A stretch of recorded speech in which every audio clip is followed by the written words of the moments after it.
ಪ್ರಳಯ ಕಾಲದಲ್ಲಿ ಬ್ರಹ್ಮನು ಪಂಚಭೂತಗಳಲ್ಲಿ ಲಯವಾಗುತ್ತಾನೆ. ವಿಷ್ಣುವು ತನ್ನ ಕಾರ್ಯಗಳನ್ನು ಸ್ಥಗಿತಗೊಳಿಸುತ್ತಾನೆ. ಯಮನು ವಿನಾಶ ಹೊಂದುತ್ತಾನೆ. ಕುಬೇರನು ನಿಧನವನ್ನು ಹೊಂದುತ್ತಾನೆ. ಇಂದ್ರನ ಸಮೂಹವೂ ಕೂಡ ಮುಚ್ಚಿ ಹೋದ ದೃಷ್ಟಿಯಿಂದ ವಿಶೇಷವಾದ ಜಡತೆಯನ್ನು ಹೊಂದಿ ಕ್ರಿಯಾರಹಿತನಾಗುತ್ತಾರೆ.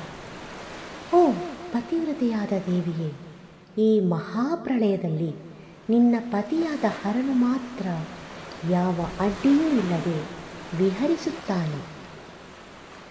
ವಿರುಚಿಹಿ ಪಂಚತ್ವಂ ವ್ರಜತಿ ಹರಿರಾಪ್ನೋತಿ ವಿರತಿಂ ವಿನಾಶಂ ಕೇನಾಶೋ ಭಜತಿ ಧನದೋ ಯಾತಿ ನಿಧನಂ ವಿತದ್ರಿ ಮಾಹೇಂದ್ರಿ ವಿತತಿರಪಿ ಸಮ್ಮಿಲಿತ ದೃಶ್ಯ